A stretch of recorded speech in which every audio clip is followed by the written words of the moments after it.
Hi friends, welcome back to GP vlog. எல்லாரும் எப்படி இருக்கீங்க? டுடே ரெசிபி வந்து சில்லி இட்லி எப்படி செய்கிறது தான் பார்க்க போகிறோம். ரொம்ப ஈஸியான ரெசிபி. ஸோ வாங்க பார்க்கலாம். சில்லி இட்லி எப்படி செய்கிறேன்னு பார்க்கலாம்.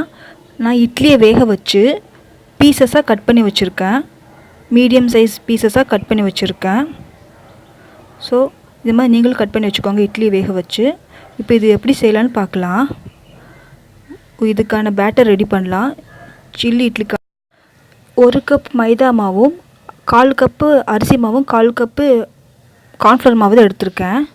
இப்போ காரத்துக்கு தேவையான red chilli powder 1 tablespoon add பண்ணிக்கிறேன். இப்போ தேவையான சால்ட் ஆட் பண்ணிக்கலாம். இந்த பேட்டருக்கு தேவையான சால்ட் மட்டும் இதில் ஆட் பண்ணிக்கிறேன். ஏன்னா இட்லியில் ஃபஸ்ட்டே நம்ம கொஞ்சம் உப்பு சேர்த்துருப்போம், அதனால் கம்மியாகவே ஆட் பண்ணிக்கோங்க. இப்போது ஃபுட் கலர் ஆட் பண்ணிக்கிறேன். ரெட் ஆரஞ்சு கலர் ஆட் பண்ணிக்கிறேன். இந்த பேட்டருக்கு தேவையான தண்ணி விட்டு நல்லா மிக்ஸ் பண்ணிக்கலாம். நல்லா லம்ப்ஸே இல்லாமல் மிக்ஸ் பண்ணிக்கோங்க.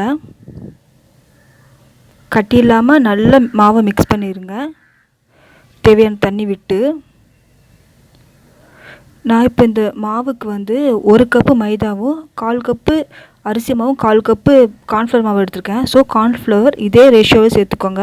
அதிகமாக கார்ன்ஃப்ளவர் சேர்த்துடாதீங்க, ஏன்னா ஒரு மாதிரி மாவு ஸ்டிக்கியாக வரும், ஒட்டாது. ஸோ அதே ரேஷியோவில் சேர்த்துக்கோங்க. நல்லா தோசை மாவு பதத்துக்கு அந்த பேட்டரில் அந்த கன்சிஸ்டன்சியில் நல்லா கரைச்சாச்சு மாவை. ரொம்ப ஈஸியான ரெசிபி. இதில் வெறும் இட்லியை மட்டும் டிப் பண்ணி ஃப்ரை பண்ண மட்டும் தான் செய்யணும். சில்ட்ரன்ஸ்க்கு லஞ்சுக்கு கூட கொடுத்து அனுப்பலாம். இது கண்டிப்பாக விரும்பி சாப்பிடுவாங்க. ரொம்ப ஈஸியான ரெசிபி. இப்போ பேட்டர் ரெடி ஆயிடுச்சு. இந்த கன்சிஸ்டன்சி தான், அவ்வளோதான். இப்போ நெக்ஸ்ட்டு இது எப்படி ஃப்ரை பண்ணலான்னு பார்க்கலாம். இப்போ நான் இரும்பு கடாயில் தேவையான ஆயில் விட்டுருக்கேன். டீப் ஃப்ரை பண்ணுறதுக்கு தேவையான ஆயில் விட்டுருக்கேன். நான் மீடியம் கடாயை எடுத்துக்கிட்டேன், ஏன்னா அப்போ தான் ஆயில் கன்சம்ஷன் கம்மியாகும்ல, அதனால் நான் ஸ்மால் கடாயை எடுத்துகிட்டு அது தேவையான ஆயில் விட்டுருக்கேன். அப்போ தான் கொஞ்சம் வேகமாக முடியும். இப்போ நான் இட்லியை நல்லா டிப் பண்ணி ஆயிலில் போட்டுடுறேன். பேட்டரை டிப் பண்ணி ஆயிலில் போட்டிருக்கேன். ஸ்டவ்வை வந்து மீடியம் ஃப்ளேமில் வச்சுக்கோங்க, ஏன்னா வேகமாக கருகிரும். அதனால் வந்து மீடியம் ஃப்ளேமில் வச்சு ஃப்ரை பண்ணுங்கள். குவிக்காக செஞ்சு முடிச்சிடலாம். ஆக்சுவலி இந்த ரெசிப்பியை ஜஸ்ட் ஒரு 5 மினிட்ஸ்லேயே முடிச்சிடலாம். இட்லி சாப்பிட பிடிக்காதவங்க கூட கண்டிப்பாக விரும்பி சாப்பிடுவாங்க இந்த மாதிரி செஞ்சு கொடுத்தா. ரொம்ப சிம்பிளான ரெசிபி தான் இது. வந்து இந்த மாதிரி இட்லி மாவை டிப் பண்ணி கடாயில் போட்டுக்கலாம். ஆயில் கடாயில் இதே மாதிரி ஸ்டெப் பை ஸ்டெப்பாக டிப் பண்ணி நம்ம இதில் ஆயில் ஹீட்டர்கள் அதில் சேர்த்துக்கலாம். ஜஸ்ட்டு சாதாரணமாக வெறும் அரிசி மாவு, மைதா மாவு, கார்ன்ஃப்ளவரும், காரத்துக்கு ரெட் சில்லி பவுடரும், சால்ட், இவ்வளோ தான் இதை நல்லா கரைச்சி இதில் மிக்ஸ் பண்ணி சேர்த்துருக்கோம்ல. ரொம்ப சிம்பிளான ரெசிபி. இது வந்து ஈஸியாக செஞ்சு கொடுத்துடலாம். இது ரொம்ப நேரம் ஃப்ரை பண்ண வேண்டாம், ரொம்ப ஹார்டாயிரும். ரொம்ப ஹார்டாக இருந்தால் நல்லா இருக்காது. ஜஸ்ட்டு 2 மினிட்ஸ் ஃப்ரை ஆனாலே போதும் இந்த இட்லி. அப்போ தான் கொஞ்சம் சாஃப்டாக இருக்கும் வேறு. ஸோ அதனால தான். அவ்வளோதான், ஃப்ரை ஆயிடுச்சு. நல்லா 2 சைடும் திருப்பி விட்டு ஃப்ரை பண்ணிக்கோங்க. ஈஸியாக ஃப்ரை பண்ணி எடுத்துடலாம். அவ்வளோதான், ஜஸ்ட்டு 2 மினிட்ஸ் போதும். அவ்வளோதான். இது எடுத்துக்கலாம். நம்ம பிளேட்டுக்கு ட்ரான்ஸ்ஃபர் பண்ணிடலாம் இதை. அவ்வளோதான். ரொம்ப ரொம்ப ஈஸி, சிம்பிள். அவ்வளோ. நீங்கள் இப்படியே குழந்தைங்களுக்கு கொடுக்குன்னா கூட வெறும் 65 மாதிரி சில்லி மாதிரி இந்த மாதிரி கொடுக்கலாம். இல்லைன்னா கொஞ்சம் சாஸ் எல்லாம் ஆட் பண்ணி மஞ்சூரியன் ஸ்டைலில் கூட பண்ணலாம். இப்படியே விட்டால் இது ஆக்சுவலி இது வந்து சில்லி ஸ்டைலு. அவ்வளோதான். எல்லாமே தனித்தனியாக எடுத்து இதில் வச்சுக்கலாம்.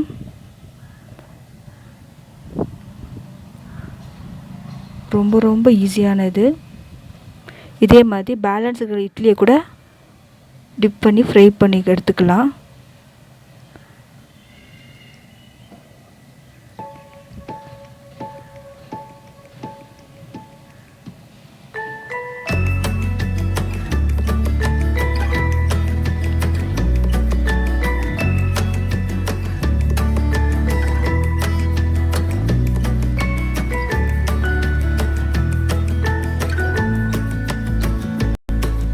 அவ்வளோதான். இப்போ ரெடி ஆயிடுச்சு. சில்லி இட்லி ரெடி ஆயிடுச்சு. இப்படியே கட்டி கொடுக்கணுன்னா கூட உங்கள் சில்ட்ரன்ஸுக்கு இதே மாதிரி வச்சு அனுப்பலாம் லஞ்சுக்கு. இல்லை மஞ்சூரியன் மாதிரி வேணும்னா இது வந்து சில்லி இட்லி. இப்போ மஞ்சூரியன் எப்படி செய்யலான்னு பார்க்கலாம். அதுவும் ரொம்ப ஈஸி தான். இப்படியே சாப்பிட விரும்பினாங்கன்னா இதே மாதிரி சாப்பிட்லாம். இல்லை கொஞ்சம் இன்னும் அடிஷ்னலாக ஸ்பைஸியாக டேஸ்ட்டாக வேணும்னா இப்போ மஞ்சூரியன் ஸ்டைல் செய்யலாம் வாங்க. இப்போ மஞ்சூரியனுக்கு தேவையானது ஆனியன், ஒரு ஆனியன் கட் பண்ணி வச்சுருக்கேன். மீடியம் சைஸ்னால் 2 ஆனியன் சேர்த்துக்கோங்க. இப்போ சோயா சாஸ் கொஞ்சமும் 1 டேபிள் ஸ்பூன் சோயா சாஸ் எடுத்திருக்கேன். டொமேட்டோ சாஸு 1/4 டீஸ்பூன் வினிகர் எடுத்திருக்கேன். சிஸ்வாம் சாஸ் 1.5 டேபிள் ஸ்பூன் எடுத்திருக்கேன். இது ரெட் சில்லி சாஸு, இது 1 டேபிள் ஸ்பூன் எடுத்திருக்கேன். இதுதான் மஞ்சூரியனுக்கு தேவையான sauce. Tomato sauce, schezwan sauce, red chilli sauce, vinegar, soya sauce, இவ்வளோதான். ரொம்ப சிம்பிள். இது எப்படி செய்யலான்னு நம்ம பார்க்கலாம். கடாயில் தேவையான ஆயில் விட்டுக்கலாம் கொஞ்சமாக. இப்போது நம்ம கட் பண்ணி வச்சுருக்கோம்ல ஆனியன், அந்த ஆனியன் இதில் சேர்த்துக்கலாம். ஆக்சுவலி மீடியம் ஆனியன்னா 2 எடுத்துக்கோங்க. பெரிய ஆனியன்னா 1 மட்டும் எடுத்தால் போதும். நல்லா ஆயில் ஹீட் ஆனதுமே அந்த கட் பண்ணி ஷாப் பண்ணி வச்சுருக்கோம்ல அந்த ஆனியன் சேர்த்துக்கலாம். சாப்டு ஆனியனை. இதில் கொஞ்சம் தேவையான சால்ட் ஆட் பண்ணிக்கலாம். ஏன்னா இதில் சாஸ்னால் மிக்ஸ் பண்ண போகிறோம்ல, அதனால் இதில் கொஞ்சம் சால்ட் இருக்கணும். அதுக்காக டேஸ்ட்டுக்காக நல்லா ஃப்ரை பண்ணிக்கோங்க.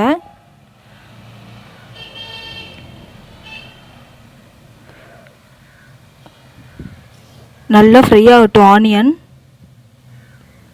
லைட்டாக ஒரு ப்ரௌன் கலர் வந்ததுமே, ஒரு ப்ரௌன் கலர் வந்துடுச்சு. இப்போது எல்லா சாஸையும் ஆட் பண்ணிக்கலாம்.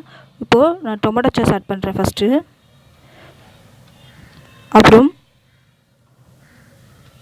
ஷிஸ்வாம் சாஸ் ஆட் பண்ணுறேன். எல்லா சாஸையும் ஸ்டெப் பை ஸ்டெப்பாக ஆட் பண்ணிக்கலாம். ரெட் சில்லி சாஸ் ஆட் பண்ணிக்கிறேன். சோயா சாஸு, அப்புறம் வினிகர், எல்லாத்தையும் ஆட் பண்ணியாச்சு. மீடியம் ஃப்ளேம்லேயே வச்சு பண்ணுங்கள், இல்லைன்னா ஒரு மாதிரி பேர்ன் ஆகும் ஒரு மாதிரி.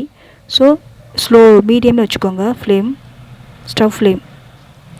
சரி, எல்லாம் நல்லா மிக்ஸ் பண்ணி விட்டுக்கோங்க. இப்போது கொஞ்சமாக தண்ணி ஆட் பண்ணிக்கலாம். இதில்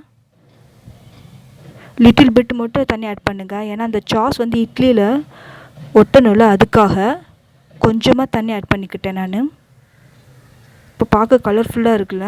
இப்போ இதில் நான் கொஞ்சம் கலருக்காக, இந்த ஆனியன் கலர் ரெட் கலர் வரணும், அதனால் ரெட் ஆரஞ்சு இதுலேயும் லைட்டாக சேர்த்துக்கிட்டேன். ஏன்னா இட்லியில் மட்டும் தான் நம்ம அந்த கலர் இருக்கும். இப்போ ஆனியனில் கலர் ஒட்டாமல் போயிடும், அதனால் லைட்டாக நான் சேர்த்துக்கிட்டேன்.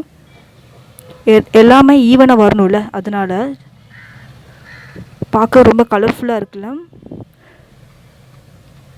அவ்வளோதான், நல்லா மிக்ஸ் ஆகிடுச்சு. இப்போது நம்ம ஃப்ரை பண்ணி வச்சுருக்க சில்லி இட்லி எடுத்து இதில் சேர்த்துக்கலாம். ரொம்ப ஈஸியாக ரெடி ஆகிடுச்சு சில்லி மஞ்சூரியன். இப்போது எல்லாம் ஈவனாக கலர் விட்டுக்கோங்க.